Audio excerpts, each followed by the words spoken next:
we can talk about that, but and then we'll actually get into it. But yeah, dude, I love Lagwagon. I like, now we're live on YouTube. I like the Fat Records bands. But I think Lagwagon is probably the best Fat Records band, and Propaganda might be the second best. And then No Use for a Name is probably the third best. But anyway, this is Rise Against doing a cover of a No Use for a Name song off the Tony Sly tribute album, because Tony Sly was a tragic death.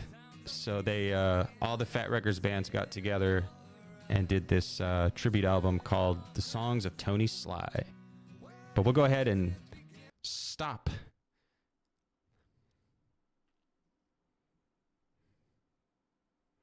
Fat music for fat people. Fuck yeah.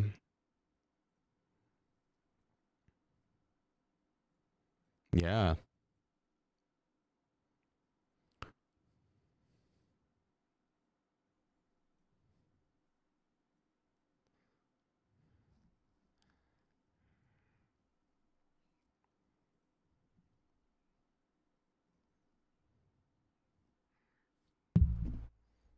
Yeah. I was not. I was trying to sleep. Yeah. I was trying to sleep.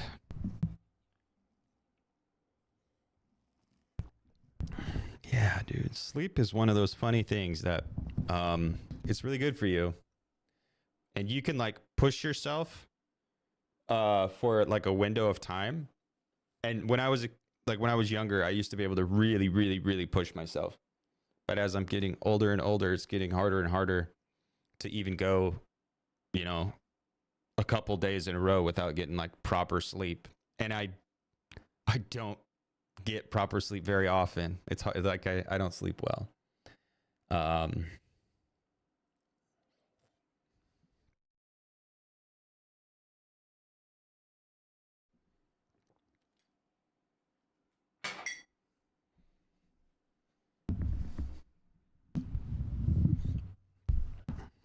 Mm-hmm. Yeah, dude.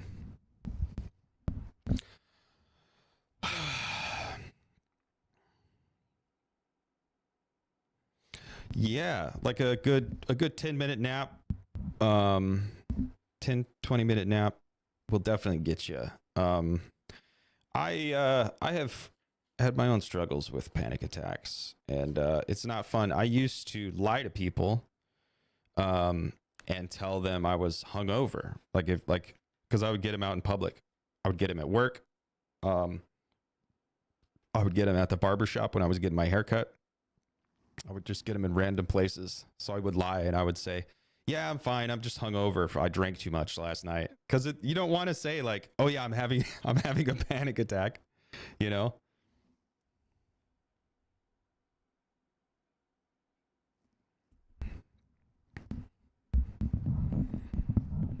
Hmm.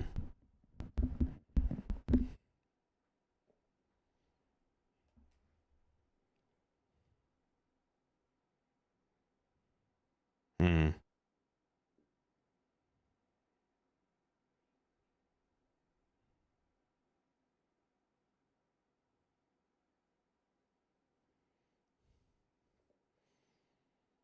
Yeah, dude.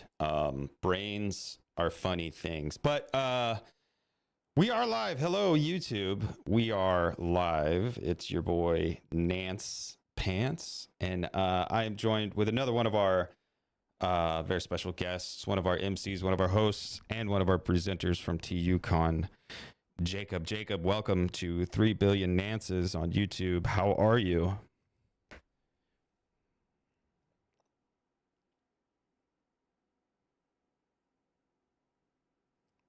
Million 999,999. Yeah, get it right. We are petty bitches, and we want our recognition. So, uh, we are Legion. Good, good, good.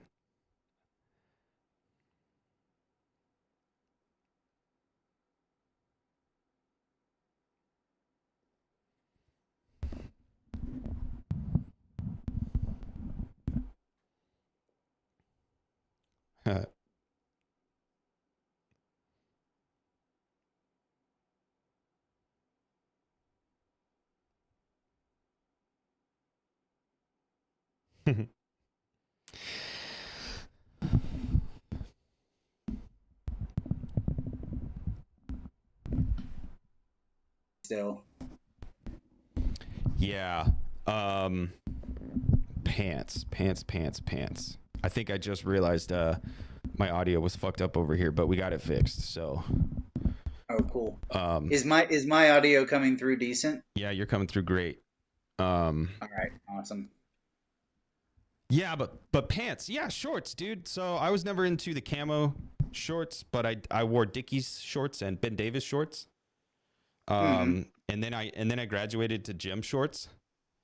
And now that is almost exclusively all I wear. I rarely wear anything other than my gym shorts. Although I do have a pair of like terry cloth shorts. They're like lilac, and they're super Uh-huh. comfortable, and they're my comfy shorts. But yeah, pants, dude. Like I had to wear pants when I was in the army, um, and I had to wear pants at certain other jobs. And I don't like wearing pants. I feel trapped when I'm wearing pants, and I'm very sensitive to feeling trapped.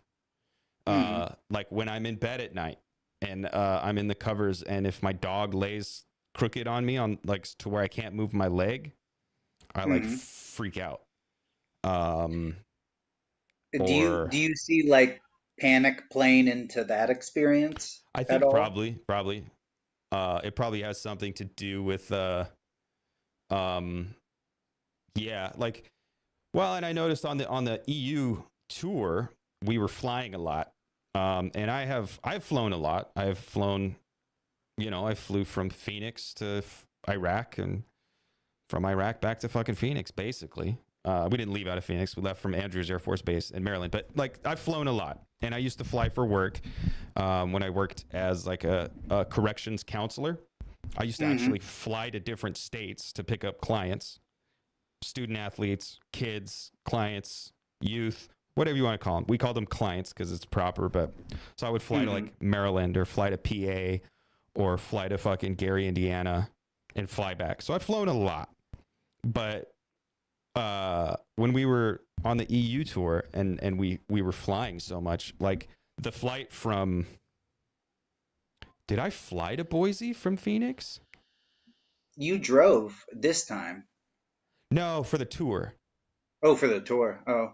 For the US tour I drove, but I think I flew to Boise, or no I didn't. I drove because I don't remember. I don't no, I flew back. That's right. So I flew from Phoenix to Boise, the flight there. Like it was just like an extended panic attack, and I'm like on the airplane having a panic attack, and I'm like sweating, shaking, my ears are pulsing, my eyes feel like they're Hmm. about to fall out of my skull. I feel like I'm gonna vomit. It was horrible, dude. And so I tried to explain it to Dave, like, hey man, uh, this is all bad. Um, but there's a certain shame that comes with like just expressing the fact that like I sometimes have panic attacks and it's debilitating. There's a certain shame that comes along with that. Well, it takes a lot of courage, especially in the moment, For to sure, admit it to for people, sure, I for think. sure. Yeah. Yeah. Um, I mean, yeah, I and it can sucks. I can barely convince myself to take my sleeping pill Mm, when I've had a panic attack, and I know the sleeping pill is going to make the panic attack stop, and yeah, I'm still like terrified of taking the pill, you know? yeah. I used to be afraid of going to sleep. Like I used to Hmm. uh it's stupid, dude. I hate I hate being a human. I hate having a body. I want to upload into a computer. Then I would never be lonely. I would never be hungry. I would never be uncomfortable. I would be in the computer with all my computerized robotic friends. And that's what I want. And since I can't have that, the next best thing is trying to get outside myself and uh, become constructively engaged in, a project that hopefully is shared with and by like minded others. Um, there's something there with like mutual recognition and validation, but there's also something with just getting outside myself. I'm going to be honest with you, and also YouTube. Hi, internet. But I'm going to be honest with you, Jacob. I'm having a bad day today. And I guess that's not out of the ordinary.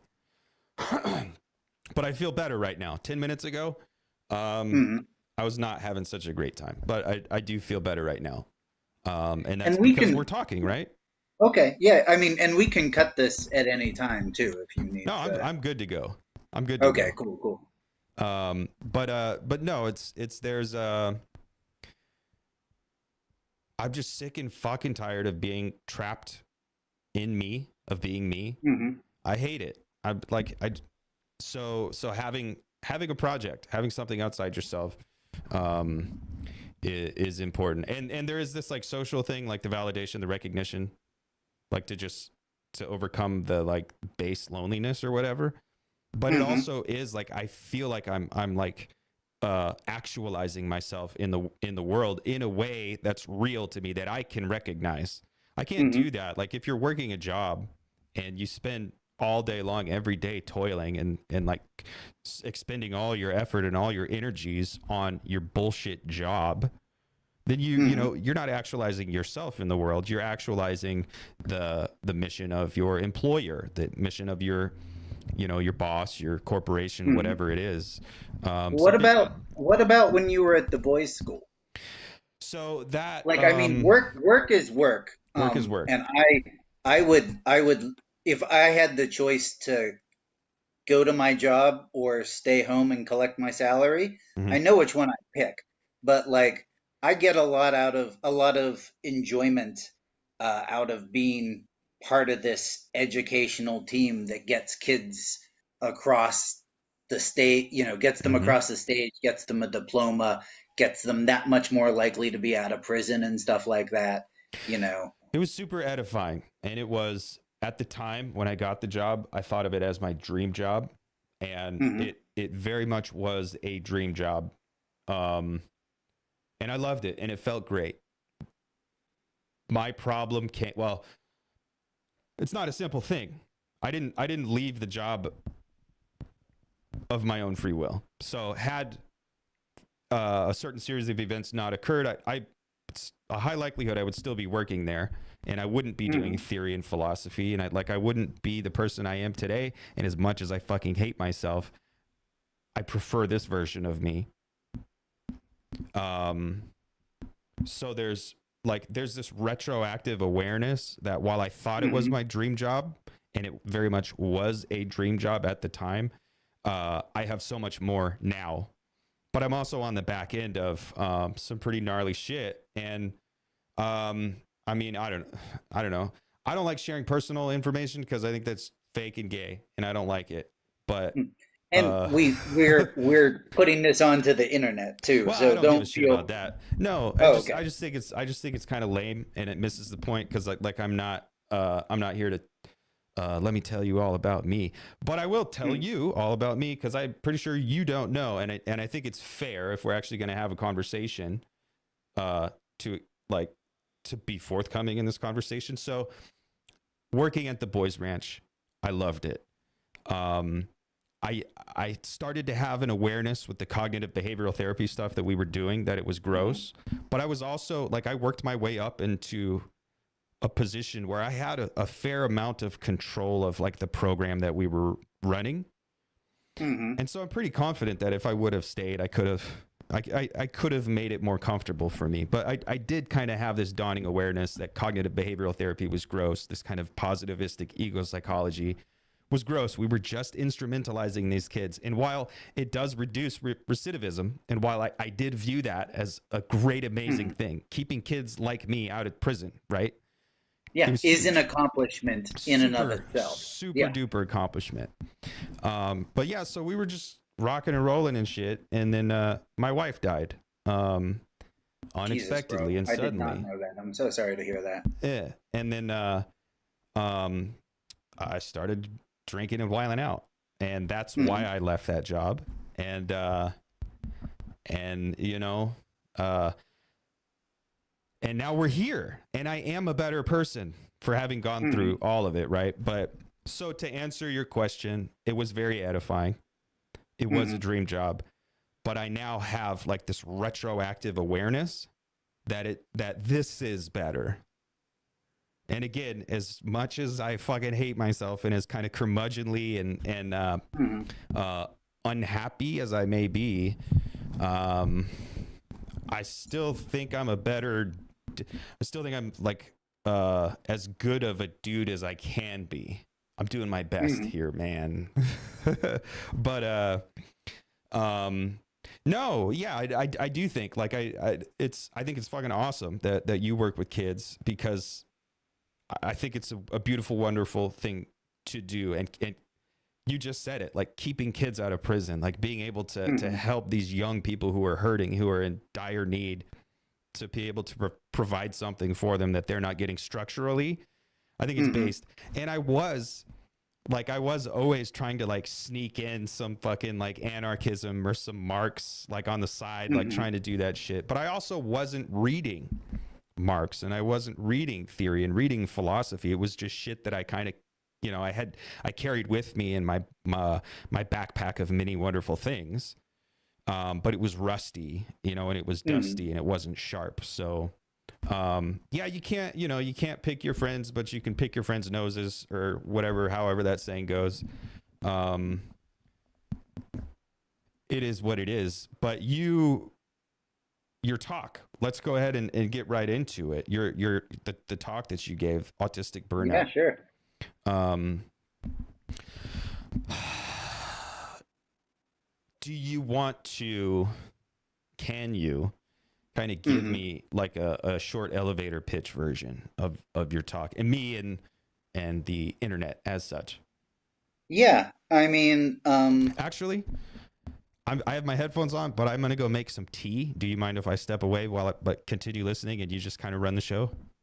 yeah, Okay, sure. Yeah, I'll just kind of ramble my way through it. And then when that's you come, that's all that ever happens on this YouTube channel is just rambling. So don't worry, dude. all right, I love that. I'm here for that. Yeah, so my paper was called "If Hell Exists, I Am in It." Um, Autistic burnout and the pseudo signifier. Um, and it built especially off the work of. I mean, it wouldn't exist if it wasn't for the work of Leon Brenner and some of his original work, and also some of the work of French theorists like Jean-Claude Malaval that he presents in his book. Let's see. Shit. Well, I've forgotten the name of his book. I believe it's The Autistic Subject. Um, but and also a number of essays he wrote. And I would add, you know, I did read the book before I took his class. But the reason I have enough of an understanding to have written about uh, his work on an academic level is due entirely to having taken that Theory Underground course on the psychoanalytic structures of autism. Um, so yeah, my paper develops ideas that he presents in his work, especially the idea of the autistic pseudo signifier, which is a variety of autistic concept. I think what Jean Claude Malaval would call a pseudo concept, although I don't really. I like the term pseudo signifier, and I understand it's a different breed of pseudo concept. Uh, like it's a square where the pseudo concept is a rectangle, but I'm definitely Hmm. I don't know that term doesn't sit super well with me, so I kind of tried to avoid using it. But anyway, Okay. a uh, Welcome back, Nance, by the way. Thank you, thank you, A thank you. Yeah, I got like a sentence into my paper. Um, but yeah, no. So the pseudo signifier is a form of complex, systematized, sign-based structures. And for for Lacanians, the distinction between autism and the distinction between autism and other forms of subjectivity is that while we all have uh, conscious and unconscious thought patterns that are structured like a language, for typically developing people, their thought patterns are structured out of signifiers. And autistic people's thought patterns are structured out of signs, which are Mm. univocal and idiosyncratic and unique to them. So if they want to communicate with us, they have to do an extra step, an extra cognitive step of taking their personal sign based thoughts and building a sort of Lego house out of them, until they achieve something similar to the linguistic nuance Mm. of the signifier. Um, and my paper basically posits that autistic burnout can be traced, at least in part, to the to the stress that goes into creating pseudo signifiers, both for communication and especially for masking, for Mm. social Mm. masking situations. Yeah, man. And yeah, and it's there that I think connects to the typical individual's experience, especially at work, because we're all masking all the time at our jobs. Yeah, yeah. We're always hiding who we feel we are in the moment and what we're experiencing. Because if we didn't, we'd just run around screaming, I think, and smearing shit on the walls. Yeah, dude. So I really connected with Brenner. Hmm. Um, and I mean, we talked about it beforehand. I don't necessarily want to say things I've said already again, but just the pseudo signifier, this kind of like it's like rather than constructing meaning, we have to construct machines that make meaning. And Yes. okay, I'm saying we. I shouldn't say we. This autistic structure, this autistic subject has to has to take the extra steps. Um, Which the big other does for the rest of us exactly. in Yeah, yeah. Lacanian terms. Yeah. I did that shit was dope, dude. I was like, it really did unlock um so many things. But I also maintain this position of like, um, I don't like Lacan, and Hmm. I don't want to reduce everything down to Lacanian terms. And while I view Lacanian subjectivity with this edition of the autistic structure, especially, Hmm. I view it as an extremely useful framework. I view it as an extremely useful machine for interpreting and communicating and understanding and situating. But it's very descriptive Hmm. in most cases. And again, I don't even want to say in all cases. It just happens to be the case that it's very, very useful. But Lacanians seem to want to act as if this is like a definite ontological ground truth, and I reject that. Mm.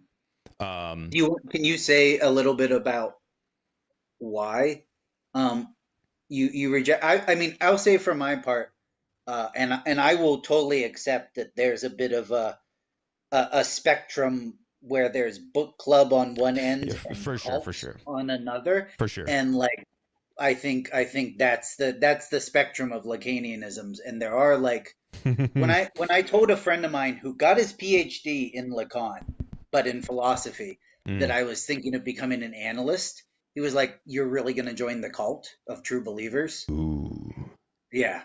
ooh. Um, So, first of all, I think um, it's important to maintain, I guess, the walls between like the clinic Hmm. and the world, right?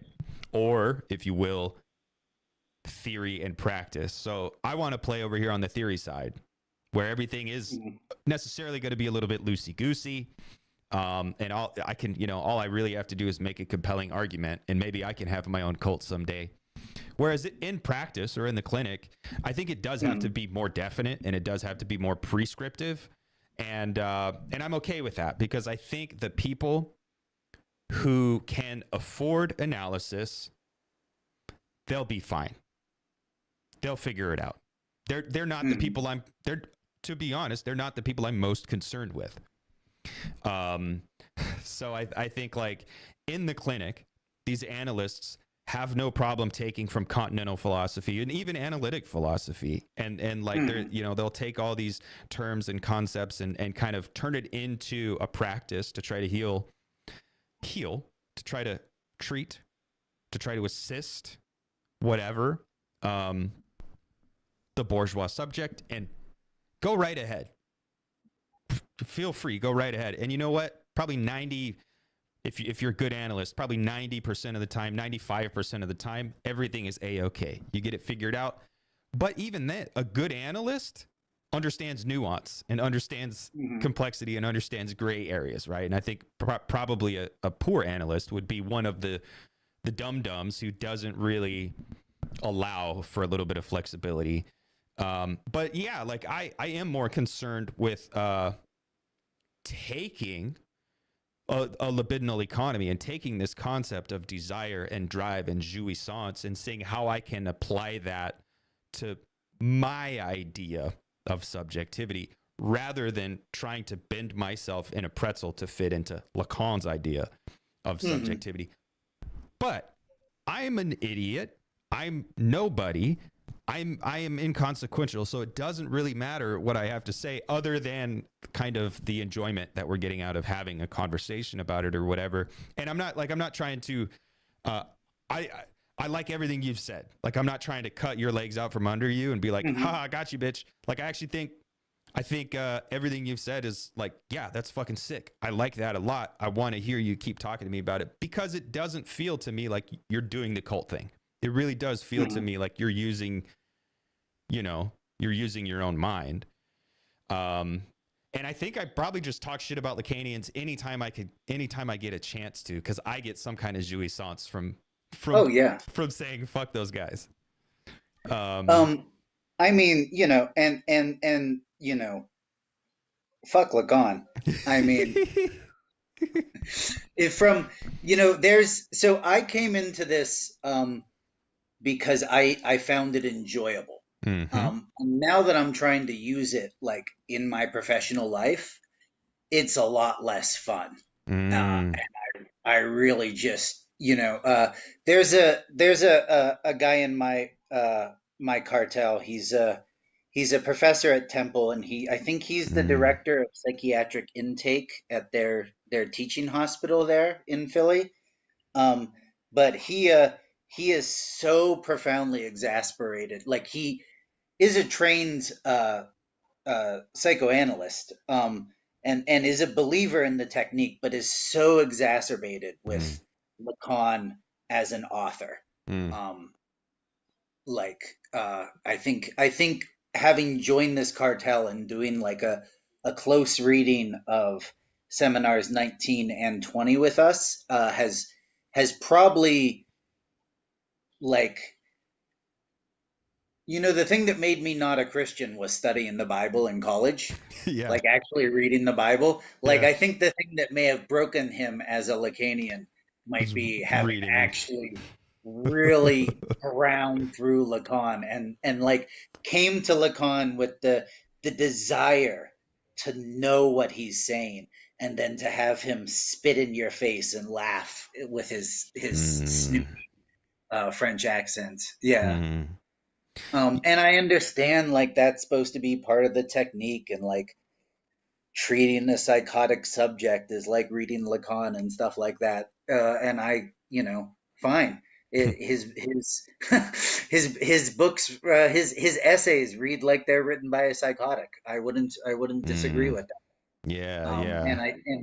And I think most of what people who really understand Lacan, where it comes from, is from someone else who taught Mm, it to them, rather than from reading Lacan himself. And I genuinely think that maybe from reading a good book about Lacan, but I think probably having someone who read that good book and understand it explain it to you, that's probably the only way you're ever going to get it.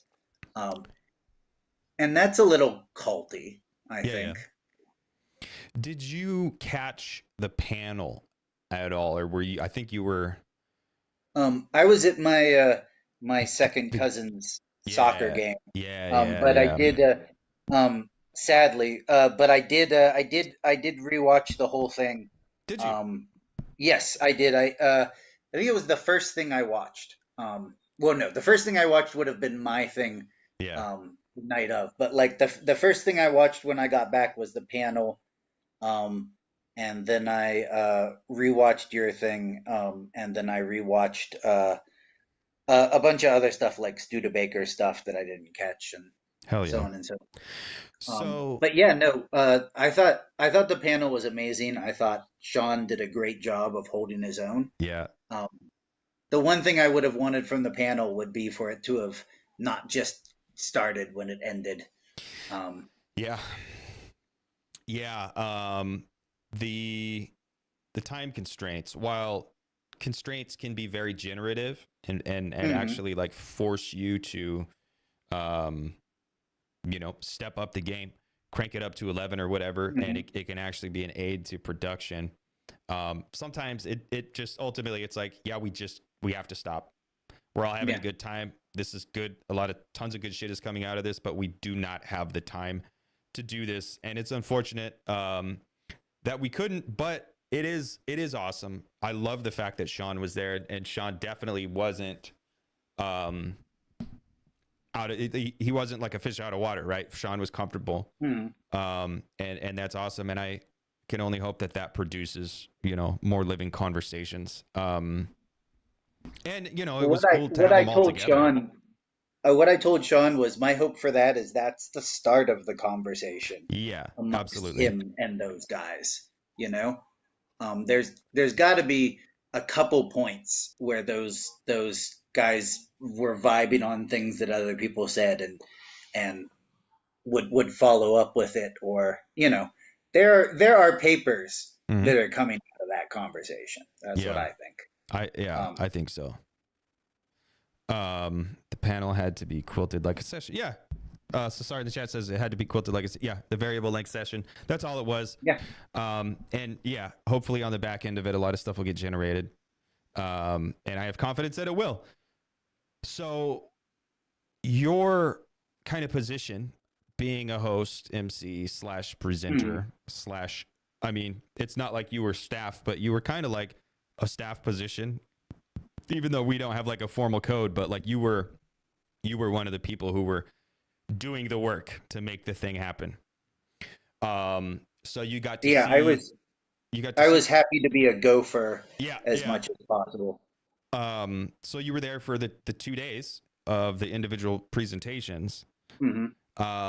And I wasn't like I gave like 6 presentations, and I was kind of doing the support that I was doing in the way that I was doing, trying to be in multiple places at once and doing all that. Hmm. So I didn't actually get the experience of being the host for the talks Hmm. so I've been interested. Everyone that's come on, I've just been kind of, I guess, wanting to pick your guys' brains about how that went for you, like just your initial reflections on how was it. Um, well, I definitely shouldn't have been trusted with so much technology. Um, Worst things have but so, happened, dude. Trust me, worst things have um, happened. I've been responsible for well, worse things. So I hope as our numbers continue to grow, perhaps I can help out in less technical ways at events. But I'm running, I'm running OBS right now. Hmm. So I'm still working at this, trying to figure it out. But as for the presentations, especially that Thursday room, um, and I mean you were in there with us for a session, um, and to talk about pants, Hmm. Hmm. and that room was great. Yeah. Like when I first saw it, I was like, oh, I got stuck with the broom closet. You Mm. know, we're the we're the we're the we're the local band stage at the festival. Um, It was the but smallest but room. Yeah. but it was there was something really cool about having that intimacy, Yep. about having the two of us, two folks at the table right next to each other, and then three or four people, five people right up in front of you. That really, I don't know, part, it was, it was a syzygy. There was, a number of factors at play, so I don't want to just say it was the intimacy of the room. It was also, the quality of the presenters, Yeah. Yeah. The present company included. particularity. Absolutely. Yeah, and Dave's excellent curation choice Yep. for that. Because when I saw like the list of talks we were giving, I was like, oh, it's also like the scraps, you Mm. know. Mm. But that wasn't the case at all. No, like when we went through that in that order, like it felt like the thread that Dave saw in all these pieces Yeah, dude. became apparent It's in pretty. the ongoing conversation. It's So, pretty spectacular how that manages to work out like that. And I am happy that so with the M stews, the thread mhm. the thread is a thing. But Oh that's yeah, for sure. that's one, one Zoom call, one room, one conversation, one host or one set of hosts. Like when we do the M stews, there's only one platform essentially that's being operated. So Dave only has to hold one thread in his mind. But Hmm. for TUCON, there were at least five threads that Dave was holding on to for each individual room, and then the mainline event as well. And so he's out Hmm. here weaving. He's a master weaver, dude. He's doing the weave. He's doing Yeah. the weave, dude. So what on one day you were in the libidinal economy, critique of libidinal economy room, Yeah. and then on the Yeah, other that day was it was the education room. So I want to ask you about I would for no, I wasn't on the education room. oh, it wasn't Uh, education. Was that it was room 3, I think. So that was like yeah. Was it also polit libidinal politics, economy I think. again? I can't. Okay. Well, okay. I could pull up the thing real quick and the schedule and check, but Yeah, I have it. I can grab it. Um, and I will grab it. But so in the day one, the libidinal economy room, mhm. what I don't know. Were there any standout moments other than kind of like the thread moving through all day? Mhm. Um, Well, and just the every every Q&A, mm, in part because the room was made up almost entirely of presenters, yep. who are all picking up on the thread themselves.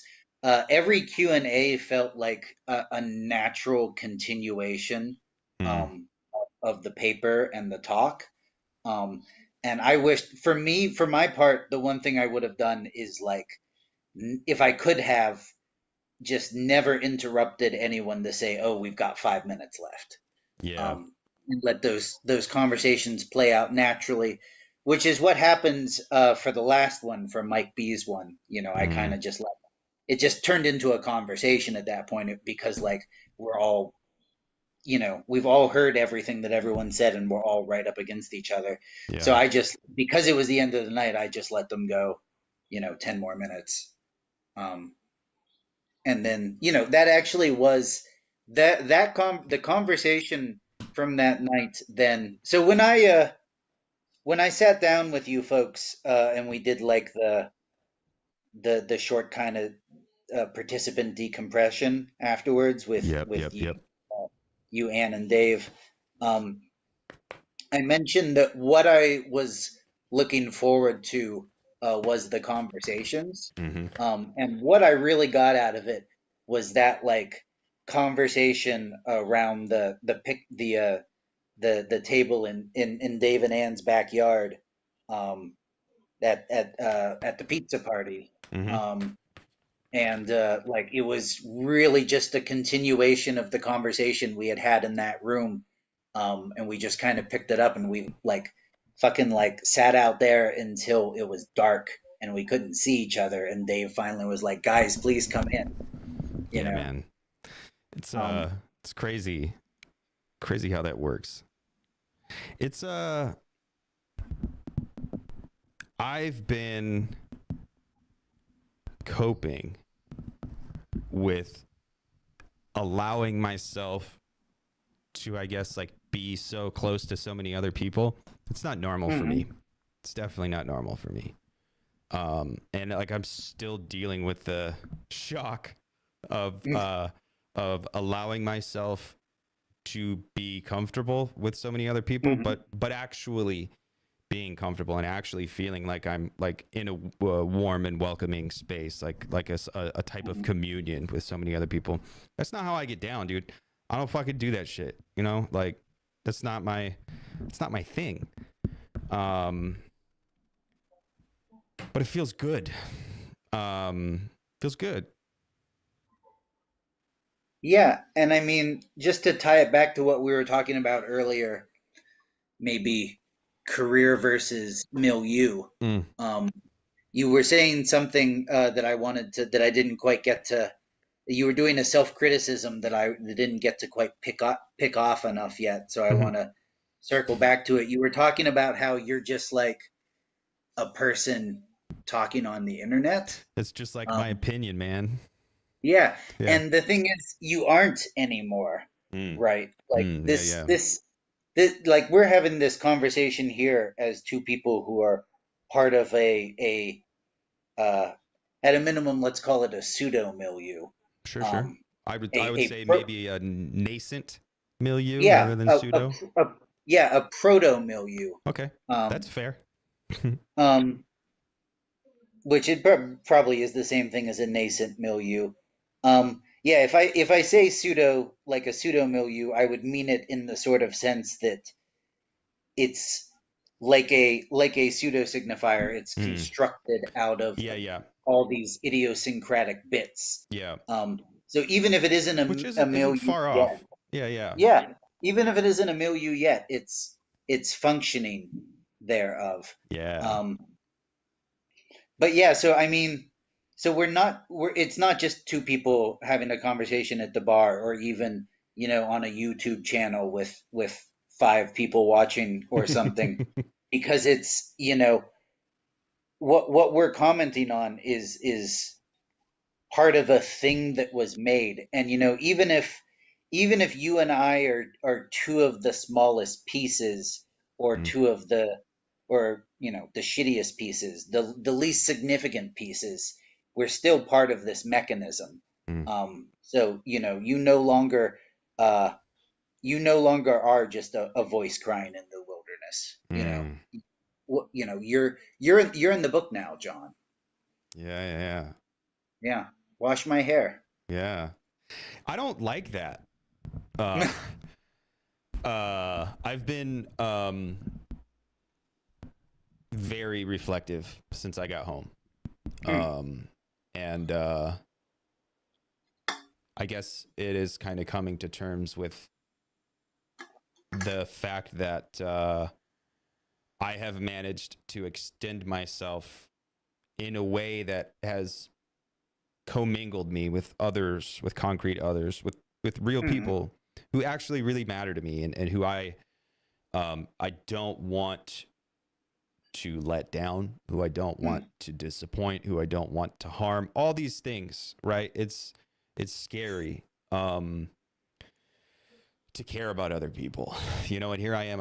I'm finding myself caring about other people, and it was hard enough to jump over that barrier with just Dave and just Ann and just Mikey. Mhm. And it was hard enough to do it on tour. But as we continue to pick up steam, and now, you know, Daniel and Michelle and Cadell and everyone, right? There's an explosion of people, and I mean, it's fucking with me, it's fucking with my emotions, man. I've been super duper reflective of you know, the past week and a half or whatever. But it's a good thing. I'm overcoming eternal resistances that I've built up for one reason or another over time, and it feels good. But it's also it's a struggle. So I guess I'm finding as I've been interviewing, or not interviewing, but I guess conversating with others on the back end of TUCON, it seems to be the case that everyone else is totally cool with it. Like everyone else is like, yeah, I was comfortable the whole time. I felt great. I would not say I was comfortable the whole time. But which is, you know, I don't know. I don't want that to come as a knock against everybody. I mean, that's more a commentary on myself, you know. Um, but like, and I don't know that everyone was always No, I'm comfortable all the exaggerating. time. I'm Yeah, being silly. I'm being silly. yeah. But like, yeah, I mean, we could connect it to burnout, right? Yeah, Like, yeah, yeah. you've you you not only had to make a lot of demands on other people, you had a lot of demands made on you, you know? Like, I mean, I leaned on you Mm. uh, during the course of that week at times, you know, and that, you know, we making and receiving demands in Lacanian terms. Yeah. That's what wears us out. Um, Yeah. But I think it's a necessary step that we have to take. mhm, Like and this is kind of getting back to what I was talking about, the sensational language. We're all becoming autistic. And mhm, look, whenever I finish this paper, it won't use that language, but it's the language I'm using now as I'm kind of working it out. mhm. But like there's something. I don't know that you shouldn't use that language, or consider that at all, especially if you're drawing from, you know, a clinician of the caliber of like Leon Brenner, Yeah. for example. But I think I don't know. Like I think if I do use it, it'll be intentionally, and it will be rhetorically, because I think I can find a better way to say what I'm trying to say. But mhm, what I'm trying to say is this kind of loss of intersubjectivity. Like I'm not trying to say that there's been an acceleration of this actual neurological condition. mhm, What I am trying to say is that the social has changed. The media environment has changed. Subjectivity has changed. I don't even know, is autism a biological thing, or is it a kind of split thing itself? Is it part uh, biological, yeah, part subjective? I don't know. I don't know that it's, especially as far as our brains are concerned, I don't know that there is that clear of a distinction between biological and social linguistic Right. anymore. Um, Right. Especially knowing what we know about like neuroplasticity and stuff like that. Like, See, and I want to say that there is. I want to maintain that language is distinct from the substrate itself. Language is, you know, the symbolic is mm, linguistic subjectivity it's a technology that erupted from conditions, and the mm, conditions were in the substrate, in the brain, in the physical human brain. mm-hmm, Conditions were ripe, and language and subjectivity erupted from that. So I do want to maintain that there is a hard split. But mm-hmm, again, I'm just an asshole. I have no idea. But I guess to try to say what I'm trying to say is just that, like, I think it's the media environment, and I think it's like material conditions and like currents and trends in society today. Like we aren't given the space to kind of run through all these sub programs and subroutines that we always run through. And in the Hmm. past, the world was a little bit slower, and there was a little more negativity in the world around us. So we could run through all these programs, like a dialectic unfolding. Um, but there's so much pressure on us now with the speed of things and kind of immediacy, and like everything is now, now, now, now, now. Everything is this one-to-one identification, and we're No losing. wonder everyone's having panic attacks. Indeed. um Hold on, my lights just turned out, so I'm going to turn them back on. So I'm looking at my phone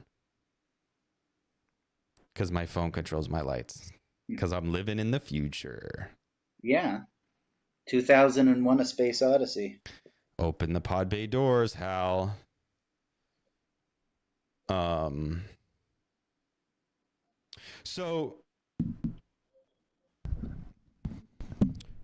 so day two, I think it was critical media theory, or It was the room, I it was had Sean. still it was theorizing the underground. You had Sean, Terrence, Wukash, Yes. Spencer Yes. Leonard, and Will. I caught the end of Will's talk in that room. Will's talk is, when Dave asked me if there was anyone I wanted to do, the one I picked was Will's. Um, that and Yeah, again, in terms of regrets, the fact that I couldn't just give Will another half hour of Q&A after that talk. Yeah, I know. So the other day, I streamed one of his other talks. Hmm. Kind of watched it and streamed it, blasted it out into cyberspace, and it was fucking amazing. Um, and then I caught the end of that talk he gave in your room on day two. I definitely I think there's a lot going on there, and I think there's a lot of conversation that could be had. Um, but I didn't see any other talks from your room on that day. I saw Spencer, but I didn't see his talk. I saw Terrence, but I didn't see his talk. I did catch some of Sean's talk with the demos. Yes. That was Yeah. also fucking really good, dude. Yeah. Sean really delivered. Um, I need to rewatch that one. That one I haven't actually seen. I have watched the one from day one a couple times because yeah, that was a really great talk. But yeah, no, he uh he can really uh uh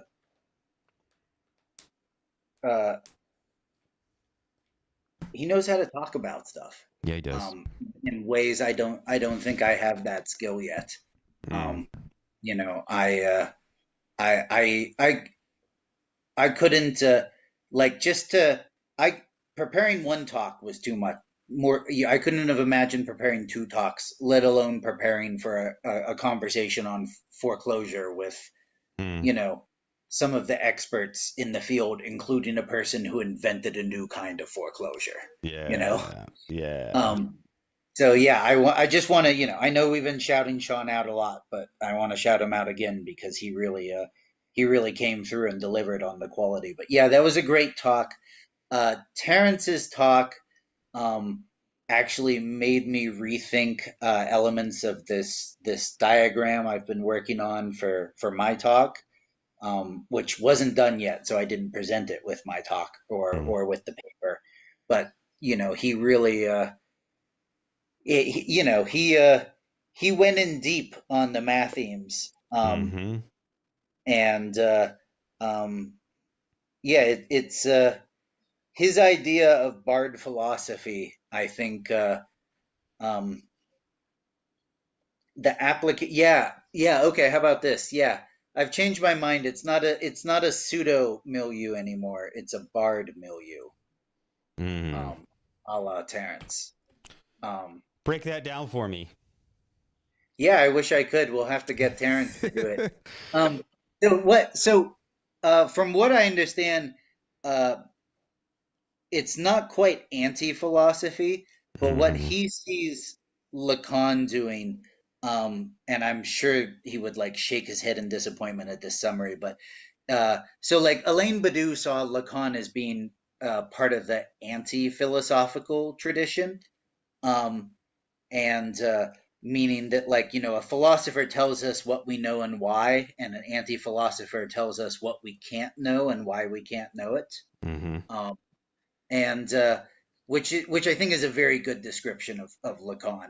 Lacan is basically all the time telling us what we don't know, Yeah. reminding us all these things that maybe we thought we knew as subjects and we don't.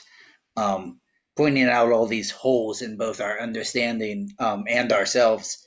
Um, but uh, but when he's talking about subjectivity, I think Terence would say he's actually talking about barred subjectivity, um, like split subjectivity. Mm. Um, so maybe so it's not a philosophy or an anti-philosophy. It's a barred philosophy. It's a philosophy that's split like the subject it's describing. Um, Now, how to apply that to milieu to the milieu, um, other than just it being like neat sounding. Um, I'm less sure. Mm. But I don't know because I don't think that there's a lack at the heart of the theory underground milieu. Um, you know, I mean, could we say that um, the fact that like methodologically there's a suspension of all kind of commitments and presuppositions, and there's kind of a moratorium on thinking that we can be efficacious in the world. Could you see that as a lack or a yeah, constituent negativity? yeah. I mean, maybe that's the underground part. Okay. Um, the underground part uh, sort of acknowledges. I mean, maybe all milieus are barred milieus. All Mm, milieus have a lack, and underground theory acknowledges the lack at the mm. core We're of not of fronting. milieus. Yeah, exactly. Our only front is that we're not fronting. Mm. The only degree to which we lack authenticity is that we like to trumpet our authenticity. Yeah. Although I don't know. I think when we do get up on our bullshit, I think it's earned, Hmm. and I think that itself can be like a genuine and authentic expression. Uh, Cesar, yeah, yesterday was that yesterday? I guess it Yeah, was I yesterday. think that Yeah, was yesterday afternoon. yeah. We took a moment to kind of pause and congratulate ourselves. And yeah, I think that can be like genuine. I think now there are some times when we'll get going. Dave and I will get going, and we'll start talking shit about how everyone else sucks. I think that's a bit silly, and that's upfront. But it's also just like fun, and there's like enjoyment in like sitting Hmm. around talking shit with your homies. Um, but I think a lot of the time, it really is a genuine attempt to like express gratitude and express like appreciation and express recognition, because it is like um it's not you just said like I'm not just some guy. uh I am part of something now, Yeah. and it's because of you, and it's because of Cesar, and it's because of Ian, and it's because of like everyone else like who came to this thing. So I think it's Hmm. it's important to express that as well, to like let it be known like um you guys are part of this, and you guys are conditions of possibility for this. And then we could talk about maybe like cause and effect and retroversion and blah blah blah, but I think that's overthinking it. Like I think we Hmm. can we can just kind of take it as it is and be like, well, it is this thing now, and we are a part of it, and we are kind of all engaged in projecting it out ahead of itself. Um, For better or for worse. for better or for worse. Yeah, man. I think So, oh no, go ahead. I was just gonna say like one thing that in one of my other talks that I'm gonna have to redo because I fucked the audio up on it. It was about suicide and something Mm, I didn't mention, something that I meant to mention but I didn't. Uh, was that like I am still like a suicidal freak, but I've managed to like turn this yearning for like immediate suicide into like a commitment for a long, slow suicide that plays out over years in the form mm, of like being rigorously engaged in constructive philosophy and constructive theorizing. Um, no, like I am still committing suicide. I'm resolved to do it as an old man with hopefully a bunch of accomplishments under his belt. mm. So I think yeah, like that for better or for worse. I think we have to also include the for worse because we're not here to play safe and be nice. We're here to actually do something real. Mm. But yeah, there is a certain element of, I mean, we talk about the punk rock Mm-hmm. aspect of tattoo, but there are some sharp edges Yeah, too, yeah, yeah, and it's not impossible that someone will get hurt. for sure. Probably just their feelings. Um, Hopefully. I mean, but well, you know yeah, what?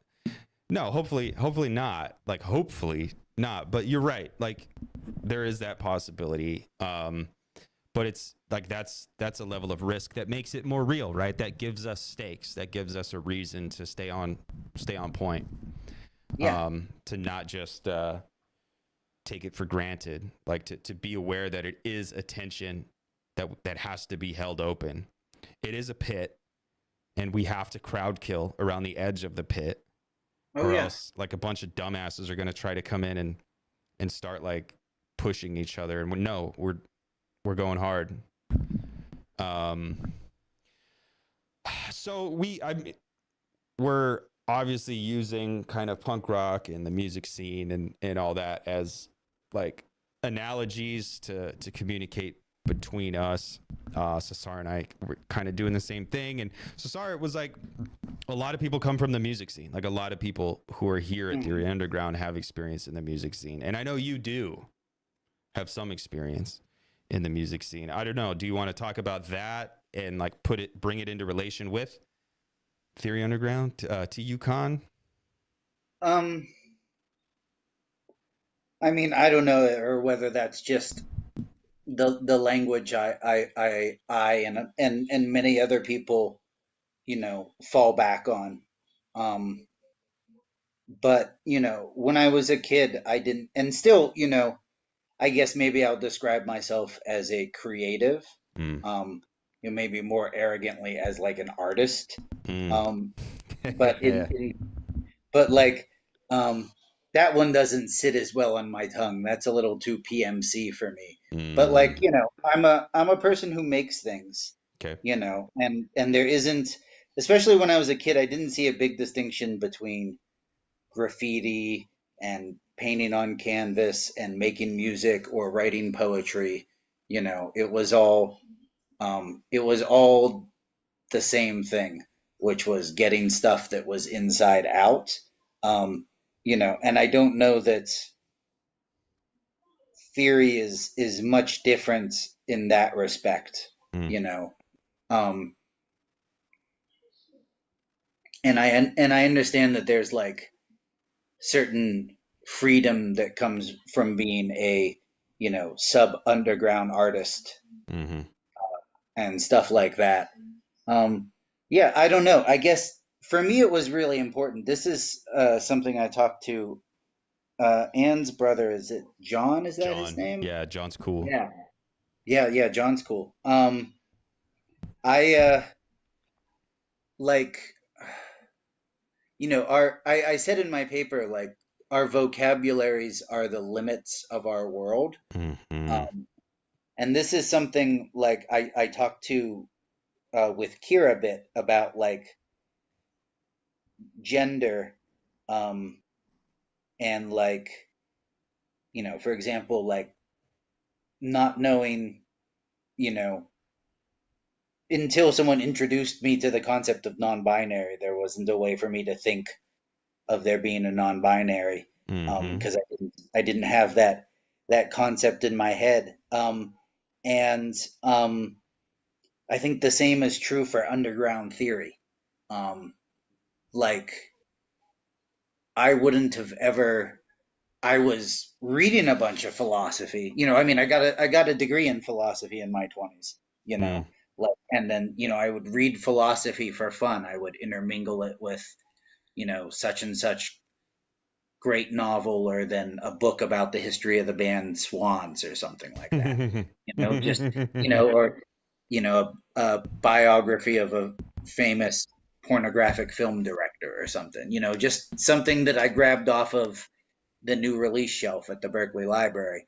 Um, I never thought of myself as a person who could do theory or philosophy, because to Mm. do that, I would have had to have made different choices in my life and gotten a PhD and taught at a college somewhere. So until someone introduced this, punk rock uh,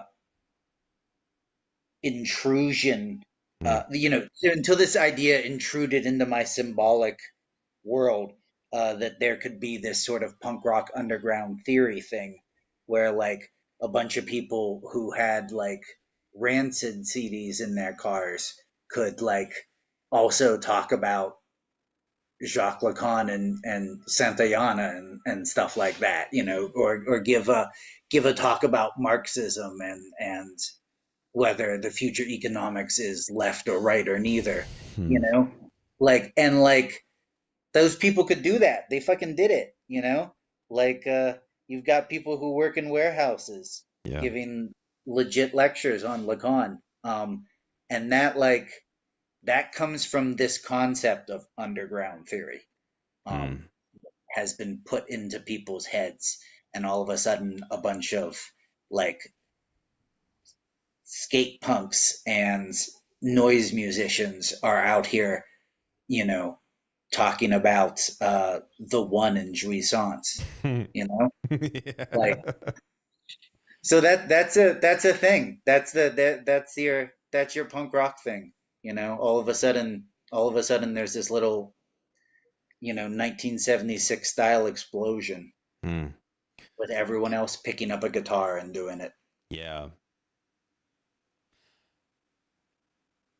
That is I mean, very similar to the way Dave talks about it, especially in the introduction to underground theory. Hmm. And I just finished recording that for Audible. That'll be up on Audible soon, hopefully by the end of the year. Uh Sweet, sweet. that's difficult, dude. Recording uh all the different pieces in there, like, cuz like every piece has its own tone.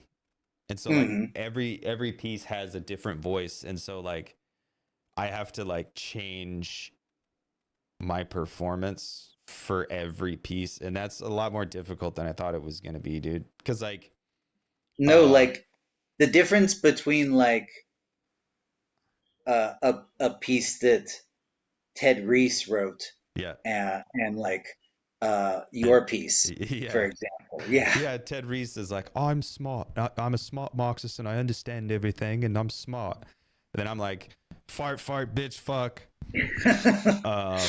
But we're, we're trying to approach the same target. But it's Hmm. interesting. But yeah, this whole the explosion, right? The proliferation Hmm. that is it's necessarily emerging. We are here out of necessity. We are not here. I wouldn't be here if I could choose otherwise. To be honest with you, Hmm. Hmm. I'm lazy. I'm selfish. I'm petty. I'm all the things. Yet I feel driven to come to this space that is so demanding, yet also so fulfilling and so edifying. Um, but if I could choose otherwise, I would not be here. Um, so it is like this necessary explosion of Mhm. people who see more, people who want more, people who demand more. And it's gnarly, and it is like punk. It is absolutely like, no, I reject that. Like I reject working and reading old dusty books and being the fucking, and following the fucking rules. Um, Mhm. I see that there is something in the world that I believe needs to happen, and no one else is doing it, and so I found a space and a structure that allows me to feel like I'm at least productively engaged in bringing about something that I feel needs to be brought about. But um, yeah, it's gnarly, dude. It's gnarly. Um, so having a degree in philosophy, and then a decade and a half later, you're actually doing philosophy. What was the in between? Well, 2 decades later. Uh, um, no, when I graduated college, I was playing drums in a bunch of bands. I didn't really, I was like, well, I could like hitch myself to a more talented musician, but I'm probably not going to do music on my own. Mm. Um, but I was writing a lot of poetry, consuming a lot of poetry, but Mm. producing just a tremendous amount, like books worth, in the span of a couple of months. So I took that pretty seriously. Like I moved out here to California when I was 23, and I got a job working in special education. Um, First as a contractor, and then like a year later, I joined the union. Um, and have been, I've had the same employer for 19 years since. That's sick. That's sick. Yeah, fucking union gigs. Yeah, Um, Syndicalism it accomplishes a lot more than electioneering, for sure. honestly. For sure. Um, but and I do believe in. I don't think it's magic, but I do believe in the power of organizing, and I think Mm. um, Theory Underground also shows that to a degree. Although, just like with union organizing, you do need powerful personalities. Mm. Um, uh, so, Charismatic which I don't leaders. know that I'm necessarily serving, but I'm happy to be a cog in a much bigger union. Mm. Um, but Mm. yeah, so I wrote poetry throughout, and got it published in like New York Quarterly and Pank and you know bigger bigger respectable publications, but like what they call a professional poet is professor, because Mm. that's the only people who do poetry for a living, are the people who don't do poetry for a living but do it part-time and then the rest of the time teach college. Yeah. Um, so like I kind of had this moment, and again it's the neurodiverse, the autism ADHD thing where your interests shift too. Mm. So like um after a while I was like, well, maybe I'll just play music again. So Mm. when I was like 29, 30, I got kind of took my found a took my role in the music industry a little more seriously. um and again, I kept my day job, but would do 4 to 5 hours of music and music label business every evening, to the exacerbation of my spouse and canine. Um, but and I did that for a really, really long time, and then I just had a moment where like Ableton crashed on me for the thousandth time, and I just stared at that blue screen and I said, I don't want to do this anymore. Um, Oh. and so I mean, I started to look around for other things. I started to write more, design some role playing game adventures, and then I kind of discovered underground theory. Um, and I or I specifically, discovered Theory Underground, Mm-hmm, um, mm-hmm. the channel and app and underground educational institution that it is, uh, and I don't know. I was really I was reading a lot of Lacan. Um, I was trying and failing to connect it to my day job, working with autistic children. I'd seen some lectures of um, Leon Brenner's online. Thought he was a little cutie. I read his book and did not get it, so I thought that like this course that Dave was offering would be a really good opportunity for me to really get a good foundation in Lacanian autistic theory, and which it really did. It's completely changed how I approach working with my students and communicating with them. Um, but yeah, so like I kind of like and it's not that I'm we're a diverse group. Mm. You know, I don't necessarily, I don't think we all share politics, have the same Yeah, political views on everything and stuff like that. But like, for sure. I saw something really great in what Dave and Anne and you and you know, um, and Mikey were building. Um, and like again, I thought, well, I'm a small little wheel, Mm. but I could find a place in this machine and maybe help move one of the conveyor belts a little bit and find a little purpose for my wheel, you Mm. know. So, yeah, I definitely the fact that it's that on the cult end of things, Theory Underground is definitely recruiting. You know, it wasn't like I like barged my way in and was like, "Oh, hey, I'm here now. I'm part of the crew." Yeah. Um, Yeah. Being a cog. I think again, I am a romantic thinker, and mhm, I think I tend to like romanticize this idea of like me personally being able to like die into Theory Underground, like me being able to be a cog and kind of mhm, keep the machine rolling, keep the conveyor belts running. Um, because I think that like it is a structure, and it does allow people to kind of go to where they're suited, maybe not best suited, but well suited anyway. Like because it is this kind of, in a sense, it all emerged from Dave's brain, like how mhm. Athena emerged from Zeus's brain, right, or head.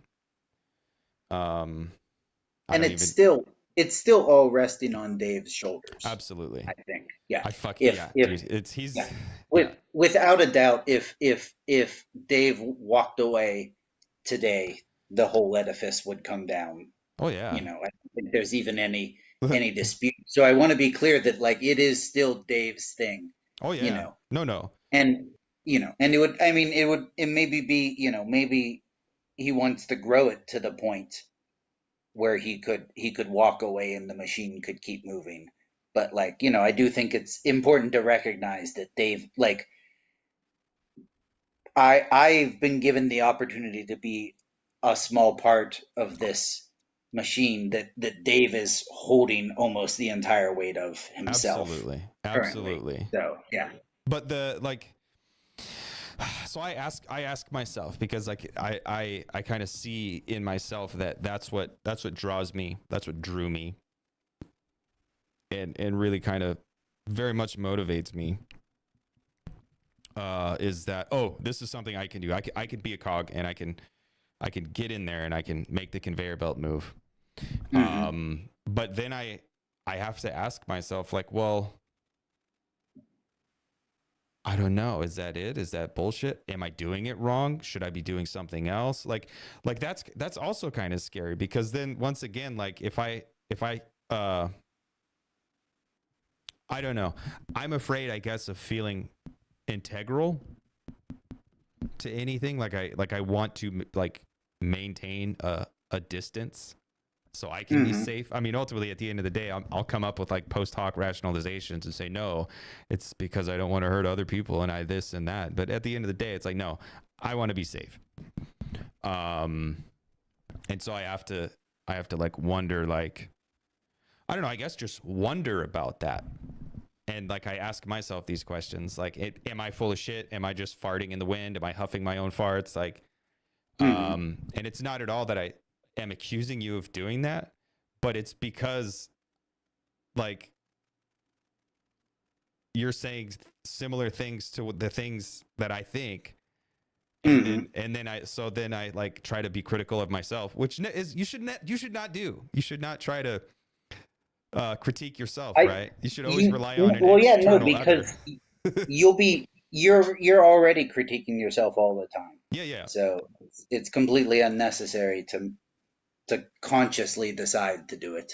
yeah. Um, Drives yeah, you our whole nuts. existence is self-critique. Um, I mean, not to like psychoanalyze you on camera or anything, but are you like are you worried you're a shitty cog? Is Oh, that a fucking legit fear? 1,000%, dude. Yeah. Okay. Well, I'll just say that I had a I had a friend from a Discord server who watched the conference. Um, and I'm not sure if he paid to get the Zoom link or he just watched it on YouTube, but he consumed more hours of the conference than I did while the That's conference was actively going on, that's which sick. is which is sick. Yeah, for sure. And he's a brilliant autodidact in his own right, and I'm kind of hoping we can bring him in on this maybe someday. But he uh, he talked about, apropos of nothing, he brought up the stuff that really moved him and stuck with him. And he said it was Kier's talk, Mm. um, Samuel Longcar's talk, Yeah, and dude. the Nance Pants talk. So, I know you get all this love from the people within the community that can sometimes make it hard to know if your imposter syndrome might be legitimate or not. Like, am I a shitty cog? But like, some dude who doesn't know you from Adam was like, "Fuck yeah, Samuel Longcar and Nance, that was my shit." You That's tight, know? dude. Yeah, So yeah, that's tight. Tell your homie thank you for the feedback. I appreciate that. I'll take that into advisement. Samuel Longcar is a beast, dude. oh yeah, How about that guy, dude? How did you feel about his fucking keynote? What are your thoughts, your reflections? yeah. So that was another one that I only got to see after the fact. Um, I need to watch it again because he covered so much So ground. much, yeah. I got like Yeah. 10 pages of notes, like legitimately. Yeah, Um, so many of the talks I didn't take any notes for, and I feel very comfortable um pontificating about them, even if it's mostly BS. sure, Um, sure. that one I got halfway through it and I was like, oh, I'm gonna need to watch this again. Yeah, it's fucking gnarly, Yeah. dude. Longcar always goes hard. Hmm. Always goes hard.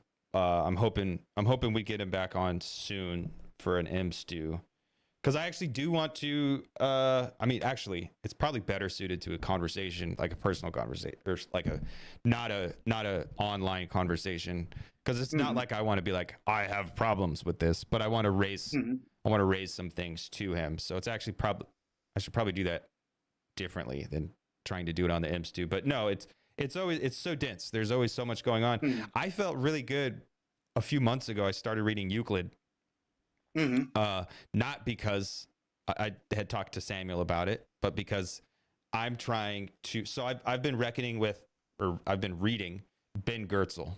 I don't know if you know who that is. I don't. He's the mathematician who coined the term artificial general intelligence. Hmm. So Okay. we hear AGI everywhere, and it's this. Everybody knows AGI, AGI, AGI.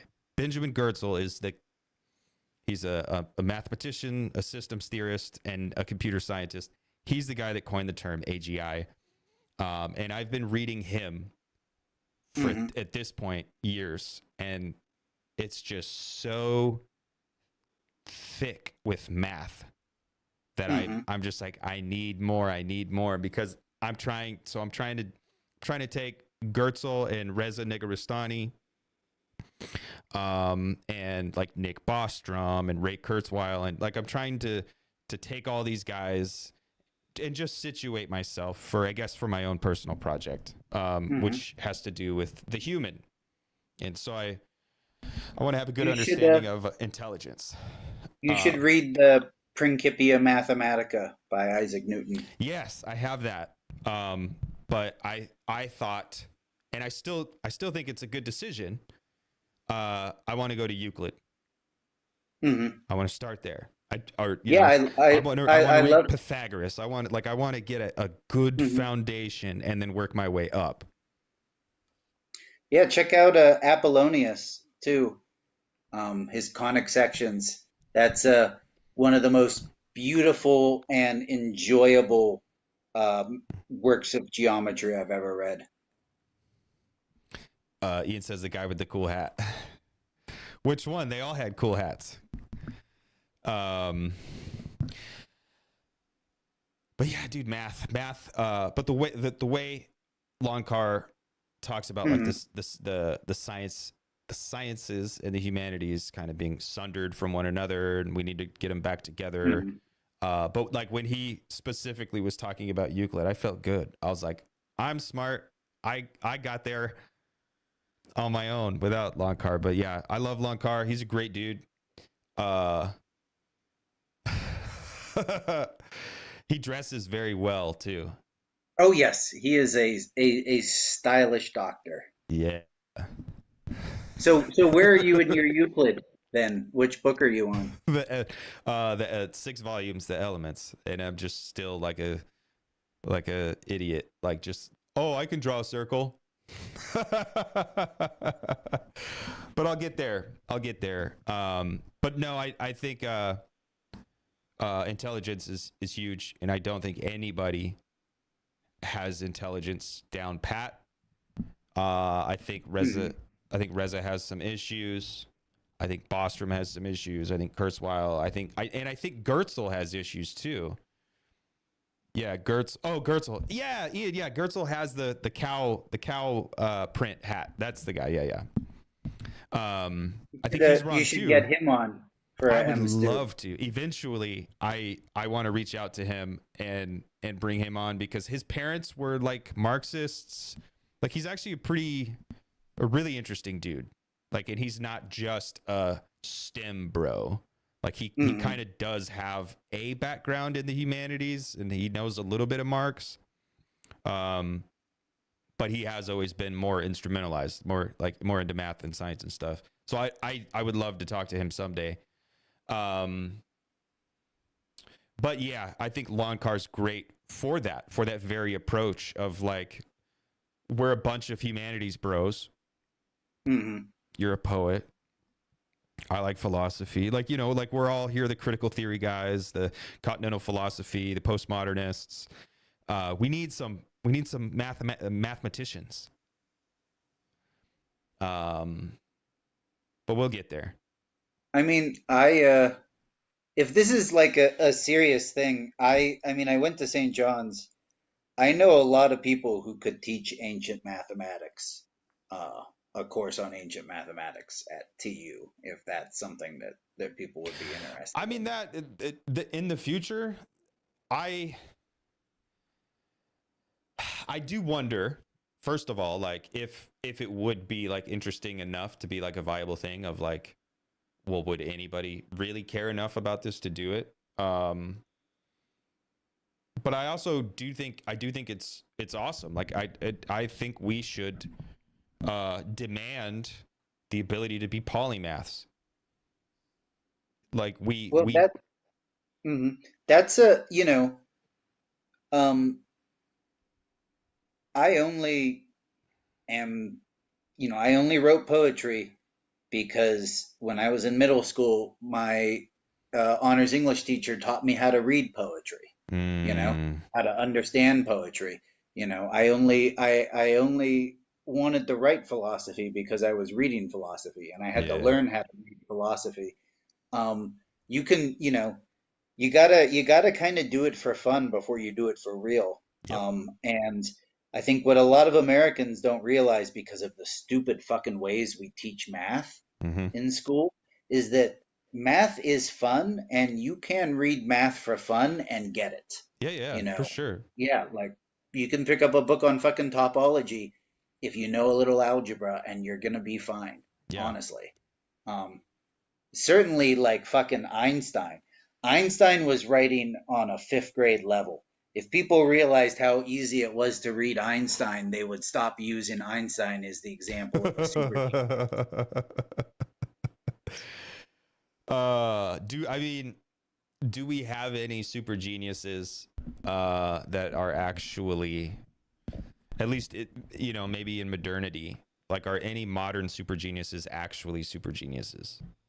Well, I don't really think that genius is that useful of an idea. Of course. Um, because it puts a lot of weight on the person. Like, oh, he's a business genius. We should make him president or Yeah. something like that. And that's it. It puts impossible expectations on people. But having said that, I think of Simon Baron Cohen's Pattern Seekers. He's Borat's uncle, Mm-hmm. and I talked about him in my talk a little bit. He sees these two competing axes in human thought patterns, one towards hyper patternization, looking for like structures, and the other towards hyper empathy, empathizers. Um, and he does a bunch of like brain scans and studies. Like he's got all this research to support the claim um, that the rarest brain type are people who are both hyperpatternizers and hyperempathizers. Um, and I would say if there's such a thing as a genius, it's a person who can both think intuitively about the structures of the universe and think intuitively about other people's feelings. Mm. And I would say that's pretty rare. Um, Yeah. Although having had a couple conversations with Benjamin Studebaker now, Yeah. um, I'll say that he's not only an incredible talker, he is an incredible listener. Mm. Um, and not every brilliant person I know has been good at listening. In Yeah. my philosophy departments, in these Lacan circles with, I'm not going to name names, but there are some people who've written some goddamn brilliant books who are not good at listening. And I don't think I'm good at listening. Um, Benjamin Studebaker is an incredible talker and an even better listener. Mm. Um, so in terms of our circle, if we have a genius, it's probably him. Mm. And if we wanna look for geniuses, I think we'll find them in the people who can not only talk your ear off, but dialogue your ear Yeah. off. Yeah. That's dope. Yeah. Dialogue your ear off. I like that. And maybe that's a good quilting point for us this evening. I don't know how long you wanted to go for, but I mean, yeah. I don't even know how long. I don't even know what time it is. it's about 8:50 your time.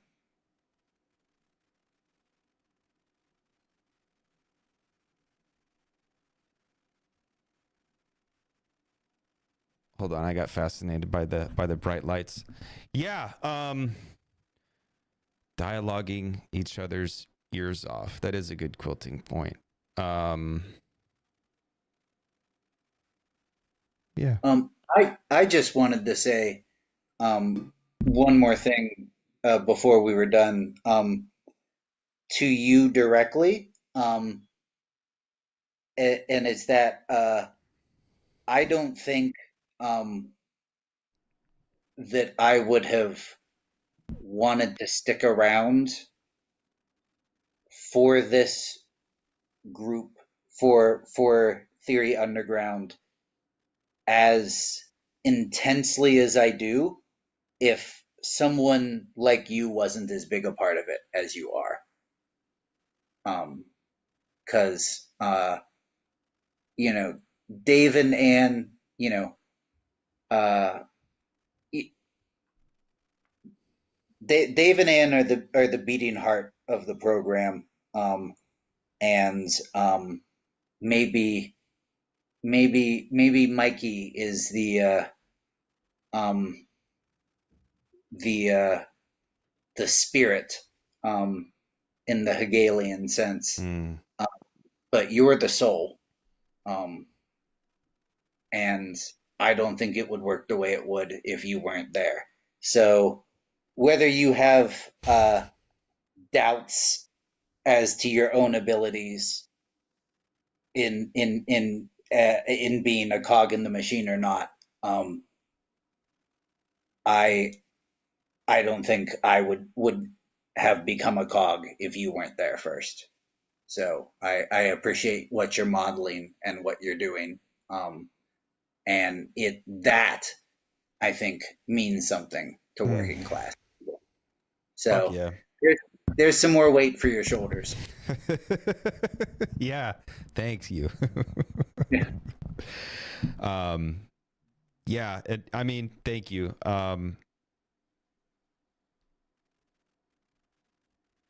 It the human, it's a human project. Um the the world sucks.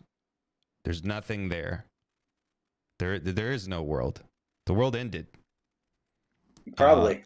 and it's up to us to build it anew. Um and that that's contingent on not just us, not just Dave and myself and Mikey and Ann, being able to be obsessives and kind of go or do whatever, dive into it or die into it or whatever.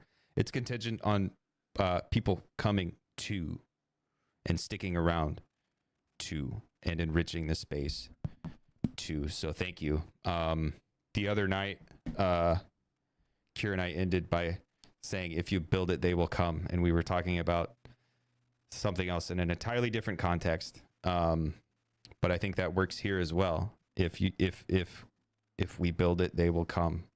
And we're trying to build a world, because the one we were born into doesn't exist. Yeah. We weren't stillborn, but the world The was. world was. Yeah. Hell yeah. Well, I'm going to hit the end stream button. We can say goodbye to YouTube and then we can close out offline. So if you have any parting words for YouTube, speak now or forever hold your peace. Yeah. Drink water. Oh, hydro homies. Mm-hmm. Peace out, YouTube. All right.